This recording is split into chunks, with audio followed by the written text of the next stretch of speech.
यदा यदा हि धर्मस्य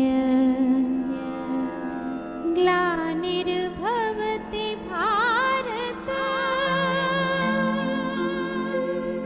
अभ्युत्थानम् अधर्मस्य तदात्मानं सृजाम्यहम्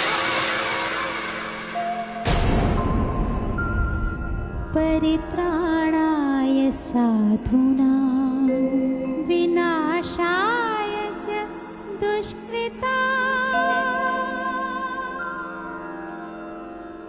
धर्म संस्थापनार्थाय संभवामि युगे युगे।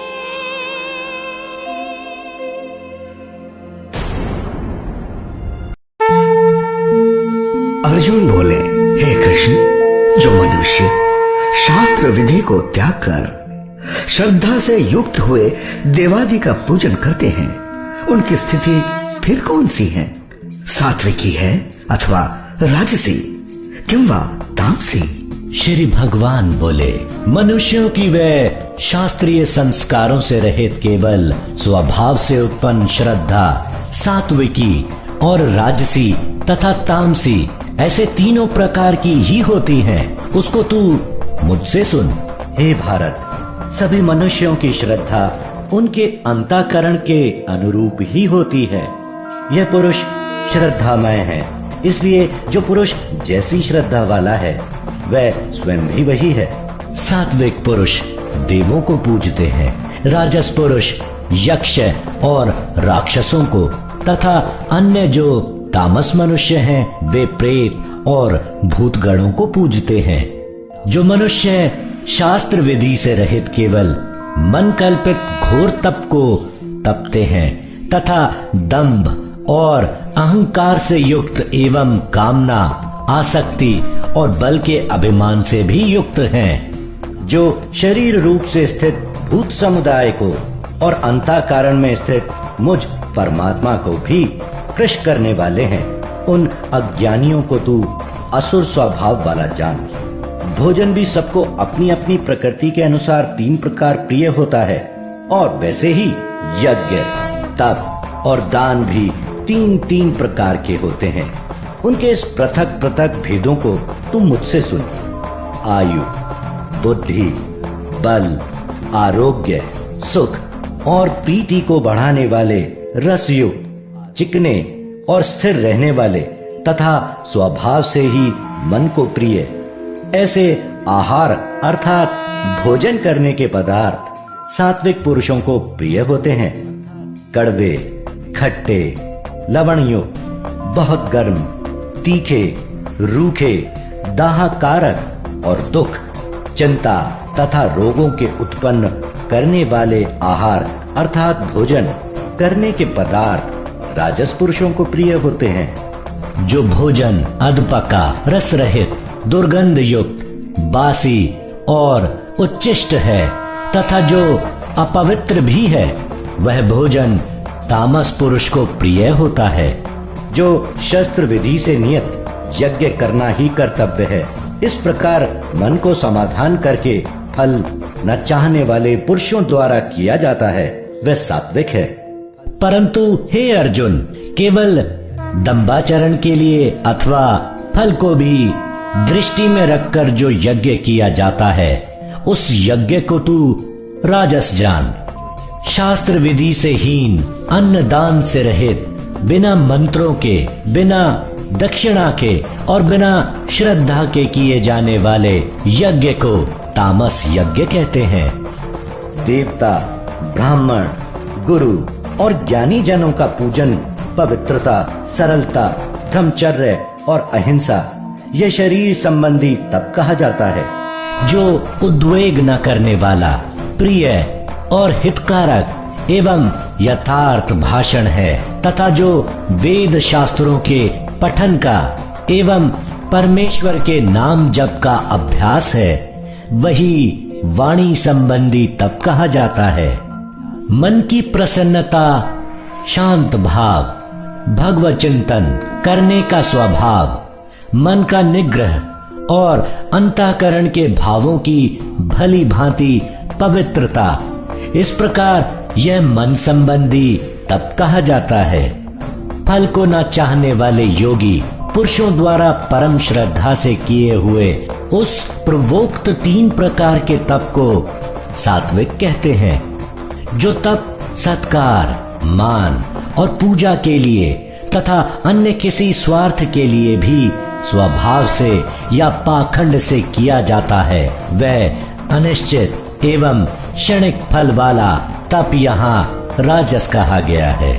जो तप मूर्तापूर्वक हठ से मन, वाणी और शरीर की पीड़ा के सहित अथवा दूसरे का अनिष्ट करने के लिए किया जाता है, वह तप तामस कहा गया है। दान देना ही कर्तव्य है।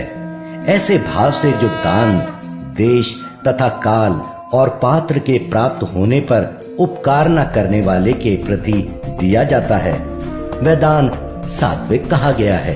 किंतु जो दान कलेश पूर्वक तथा प्रत्युपकार के प्रयोजन से अथवा फल को दृष्टि में रखकर फिर दिया जाता है, वह दान राजस कहा गया है। जो दान बिना सत्कार के अथवा तिरस्कार पूर्वक अयोग्य देश काल में और कुपात्र के प्रति दिया जाता है, वह दान तामस कहा गया है।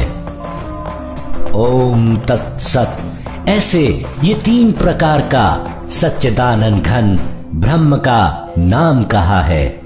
उसी से सृष्टि के आदि काल में ब्राह्मण और वेद तथा यज्ञादि रचे गए हैं। इसीलिए वेद मंत्रों का उच्चारण करने वाले श्रेष्ठ पुरुषों की शास्त्र विधि से नियत यज्ञ, दान और तप रूप क्रियाएं सदा ओम इस परमात्मा के नाम को उच्चारण करके ही आरंभ होती है।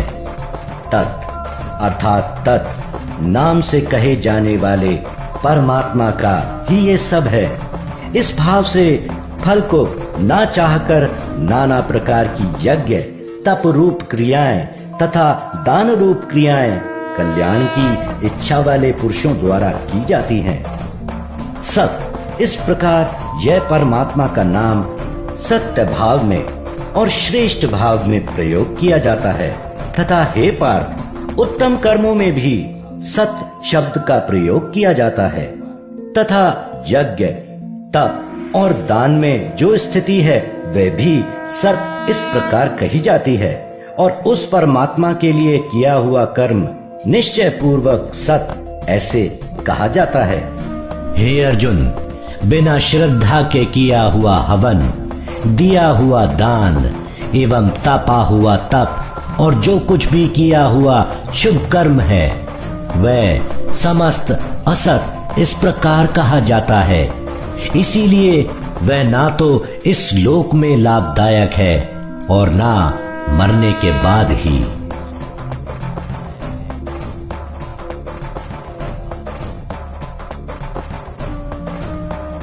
अर्जुन बोले, हे महाबाहु, हे अंतर्यामी, हे वासुदेव, मैं संन्यास और त्याग के तत्व को पृथक पृथक जानना चाहता हूं। श्री भगवान बोले, कितने ही पंडित जन तो काम्य कर्मों के त्याग को संन्यास समझते हैं तथा दूसरे विचार कुशल पुरुष सब कर्मों के फल के त्याग को त्याग कहते हैं। कई एक विद्वान ऐसा कहते हैं कि कर्म मात्र दोष युक्त है, इसीलिए त्यागने के योग्य है, और दूसरे विद्वान ये कहते हैं कि यज्ञ, दान और तप रूप कर्म त्यागने योग्य नहीं है। हे पुरुष श्रेष्ठ अर्जुन, संन्यास और त्याग इन दोनों में से पहले त्याग के विषय में तू मेरा निश्चय सुन, क्योंकि त्याग सात्विक, राजस और तामस भेद से 3 प्रकार का कहा गया है। यज्ञ, दान और तप रूप कर्म त्याग करने के योग्य नहीं है, बल्कि वह तो अवश्य कर्तव्य है, क्योंकि यज्ञ, दान और तप ये तीनों ही कर्म बुद्धिमान पुरुषों को पवित्र करने वाले हैं। इसीलिए हे पार्थ, इन यज्ञ, दान और तप रूप कर्मों को तथा और भी संपूर्ण कर्तव्य कर्मों को आसक्ति और फलों का त्याग करके अवश्य करना चाहिए। ये मेरा निश्चय किया हुआ उत्तम मत है। निषिद्ध और काम्य कर्मों का तो स्वरूप से त्याग करना उचित ही है, परंतु नियत कर्म का स्वरूप से त्याग करना उचित नहीं है। इसीलिए मोह के कारण उसका त्याग कर देना तामस त्याग कहा गया है। जो कुछ कर्म है वे सब दुख रूप ही हैं। ऐसा समझकर यदि कोई शारीरिक कलेश के भय से कर्तव्य कर्मों का त्याग कर दे तो वह ऐसा राजस त्याग करके त्याग के फलों को किसी प्रकार भी नहीं पाता। हे अर्जुन, जो शास्त्र विहित कर्म करना कर्तव्य है, इसी भाव से आसक्ति और फल का त्याग करके किया जाता है, वही सात्विक त्याग माना गया है। जो मनुष्य अकुशल कर्म से तो द्वेष नहीं करता और कुशल कर्म में आसक्त नहीं होता, वह शुद्ध सत्व गुण से युक्त पुरुष संशय रहित, बुद्धिमान और सच्चा त्यागी है। क्योंकि शरीरधारी किसी भी मनुष्य के द्वारा संपूर्णता से सब कर्मों का त्याग किया जाना शक्य नहीं है। इसीलिए जो कर्म फल का त्यागी है वही त्यागी है, ये कहा जाता है। कर्म फल का त्याग न करने वाले मनुष्य के कर्मों का तो अच्छा, बुरा और मिला हुआ ऐसे 3 प्रकार का फल मरने के पश्चात अवश्य होता है, किंतु कर्म फल का त्याग करने वाले मनुष्यों के कर्मों का फल किसी काल में भी नहीं होता। हे महाबाहो, संपूर्ण कर्मों की सिद्धि के ये 5 हेतु कर्मों का अंत करने के लिए उपाय बतलाने वाले सांख्य शास्त्र में कहे गए हैं। उनको तू मुझसे भली भांति जान। इस विषय में अर्थात कर्मों की सिद्धि में अधिष्ठान और कर्ता तथा भिन्न भिन्न प्रकार के करण एवं नाना प्रकार की अलग अलग चेष्टाएं और वैसे ही 5वां हेतु दैव है। मनुष्य मन, वाणी और शरीर से शास्त्र अनुकूल अथवा विपरीत जो कुछ भी कर्म करता है उसके ये 5 कारण हैं। परंतु ऐसा होने पर भी जो मनुष्य अशुद्ध बुद्धि होने के कारण उस विषय में यानी कर्मों के होने में केवल शुद्ध स्वरूप आत्मा को कर्ता समझता है, वह मलिन बुद्धि वाला अज्ञानी यथार्थ नहीं समझता। जिस पुरुष के अंतःकरण में मैं करता हूँ ऐसा भाव नहीं है तथा जिसकी बुद्धि सांसारिक पदार्थों में और कर्मों में लिपायमान नहीं होती, वह पुरुष इन सब लोगों को मारकर भी वास्तव में ना तो मारता है और ना पाप से बंधता है। ज्ञाता, ज्ञान और ज्ञेय ये 3 प्रकार की कर्म प्रेरणा है और कर्ता, करण तथा क्रिया ये 3 प्रकार का कर्म संग्रह है।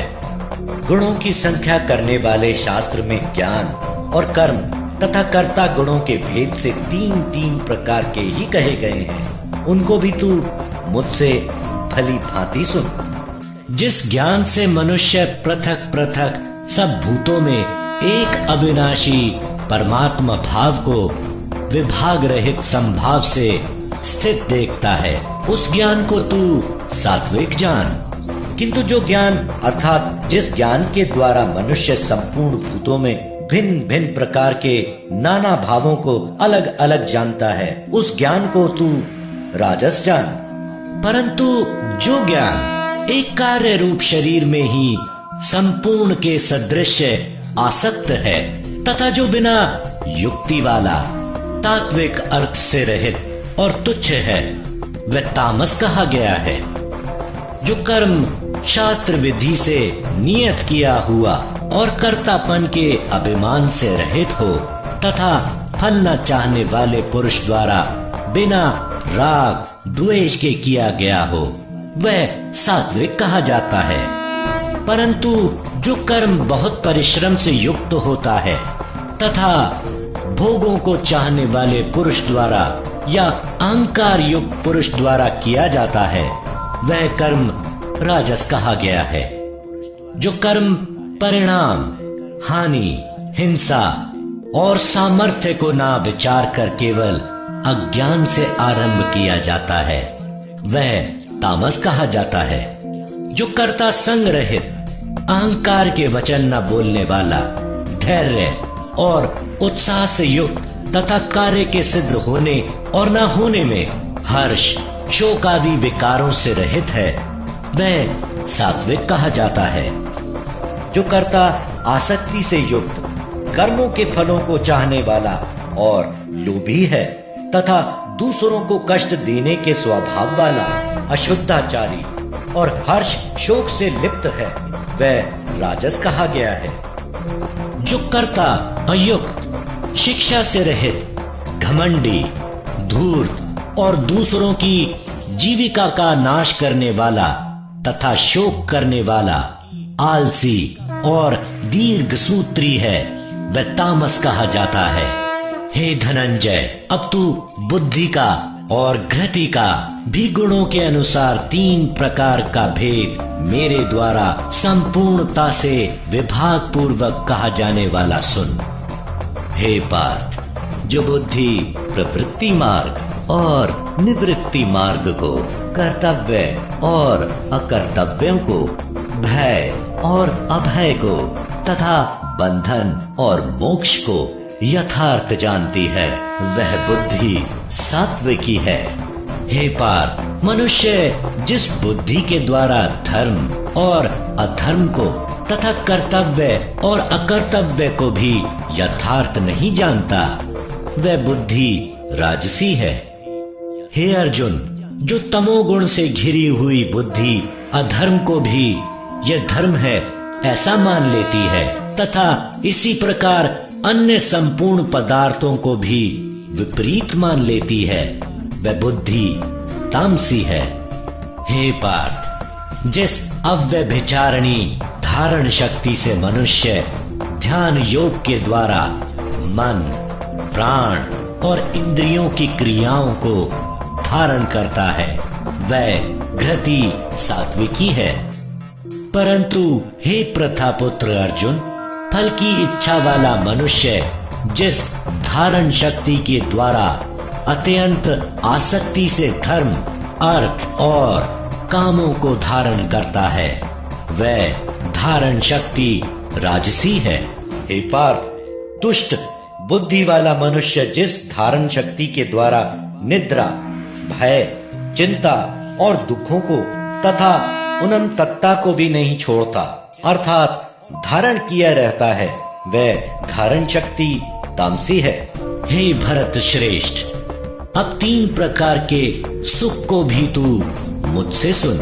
जिस सुख में साधक मनुष्य भजन, ध्यान और सेवादि के अभ्यास से रमण करता है और जिससे दुखों के अंत को प्राप्त हो जाता है, जो ऐसा सुख है वह आरंभ काल में यद्यपि विष के तुल्य प्रतीत होता है, परंतु परिणाम में अमृत के तुल्य है। इसीलिए वह परमात्मा विषयक बुद्धि के प्रसाद से उत्पन्न होने वाला सुख सात्विक कहा गया है।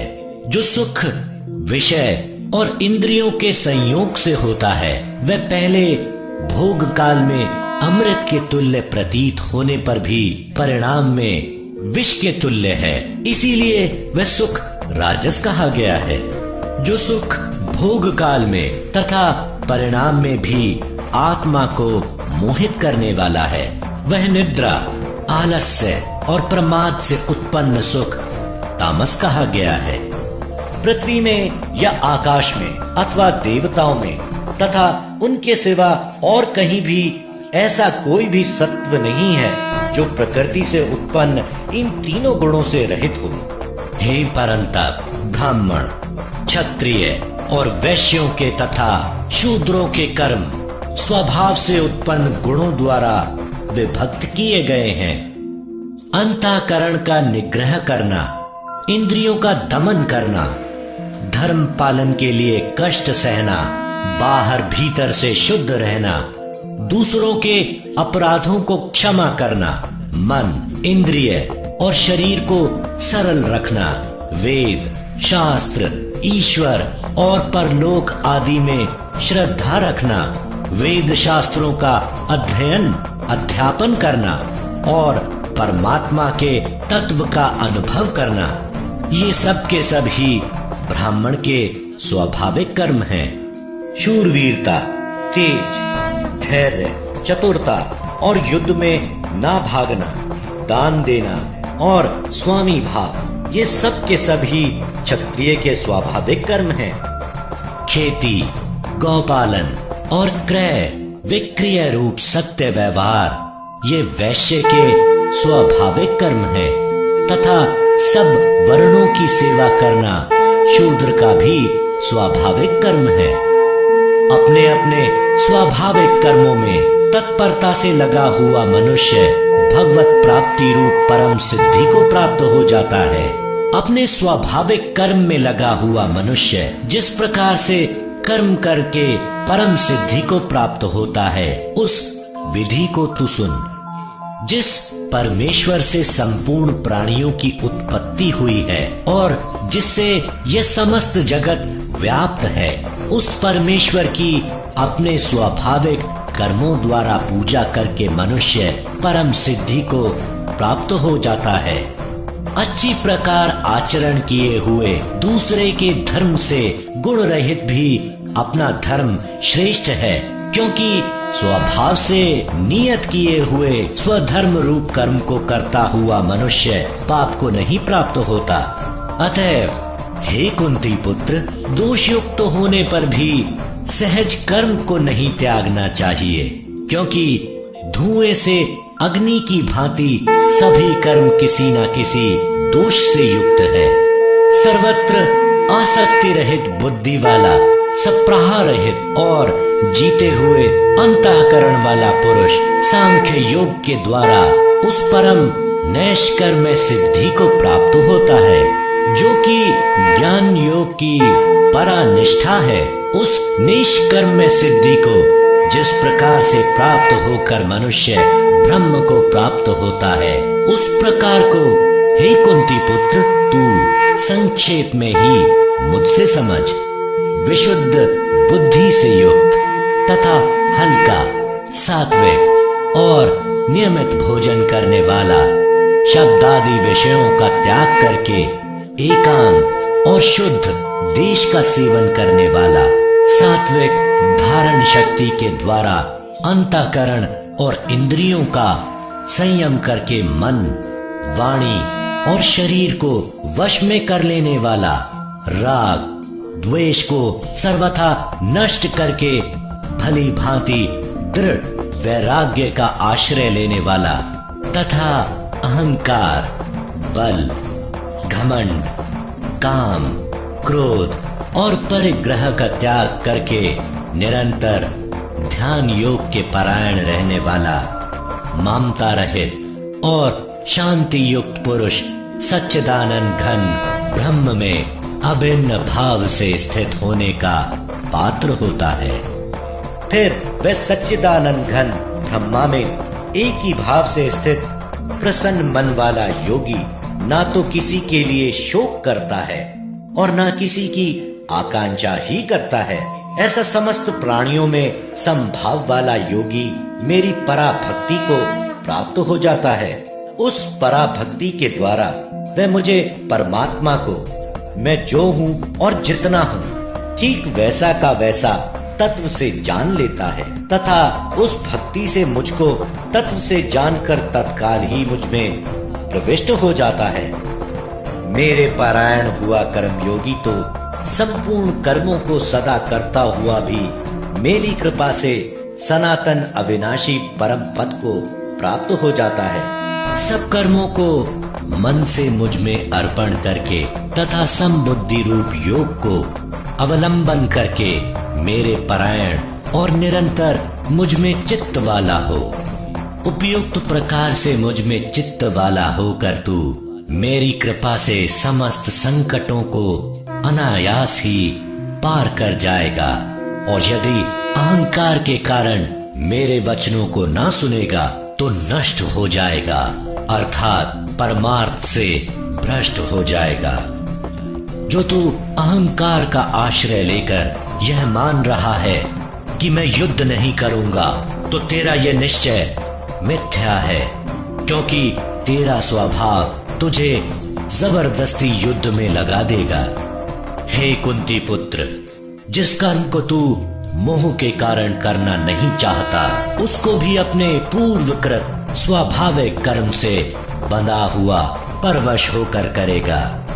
हे अर्जुन, शरीर रूप यंत्र में आरूढ़ हुए संपूर्ण प्राणियों को अंतर्यामी परमेश्वर अपनी माया से उनके कर्मों के अनुसार भ्रमण कराता हुआ सब प्राणियों के हृदय में स्थित है। हे भारत, तू सब प्रकार से उस परमेश्वर की ही शरण में जा। उस परमात्मा की कृपा से ही तू परम शांति को तथा सनातन परम धाम को प्राप्त होगा। इस प्रकार यह गोपनीय से भी अति गोपनीय ज्ञान मैंने तुझसे कह दिया। अब तू इस रहस्य युक्त ज्ञान को पूर्णतः भली भांति विचार कर जैसे चाहता है वैसे ही कर।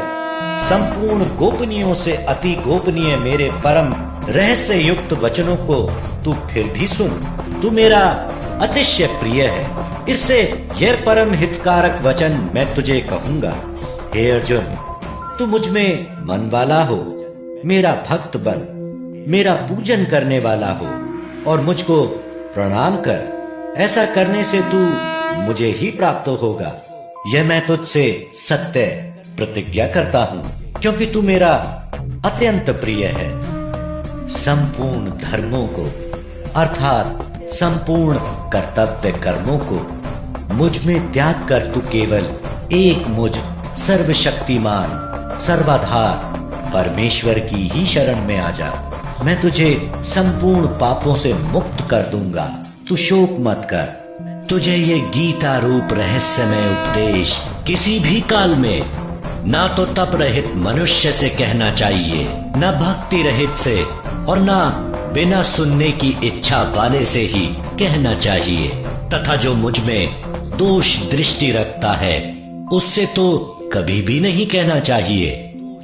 जो पुरुष मुझ में परम प्रेम करके इस परम रहस्य युक्त गीता शास्त्र को मेरे भक्तों में कहेगा, वह मुझको ही प्राप्त होगा। इसमें कोई संदेह नहीं है। उससे बढ़कर मेरा प्रिय कार्य करने वाला मनुष्यों में कोई भी नहीं है, तथा पृथ्वी भर में उससे बढ़कर मेरा प्रिय दूसरा कोई भविष्य में होगा भी नहीं। जो पुरुष इस धर्म में हम दोनों के संवाद रूप गीता शास्त्र को पढ़ेगा, उसके द्वारा भी मैं ज्ञान यज्ञ से पूजित होऊंगा, ऐसा मेरा मत है। जो मनुष्य श्रद्धा युक्त और दोष दृष्टि से रहित होकर इस गीता शास्त्र का श्रवण भी करेगा, वह भी पापों से मुक्त होकर उत्तम कर्म करने वालों के श्रेष्ठ लोकों को प्राप्त होगा। हे पार्थ, क्या इस गीता शास्त्र को तूने एकाग्र चित्त से श्रवण किया? और हे धनंजय, क्या तेरा अज्ञान जनित मोह नष्ट हो गया? अर्जुन बोले, हे अच्युत, आपकी कृपा से मेरा मोह नष्ट हो गया और मैंने स्मृति प्राप्त कर ली है। अब मैं संशय रहित होकर स्थिर हूं, अतः आपकी आज्ञा का पालन करूंगा।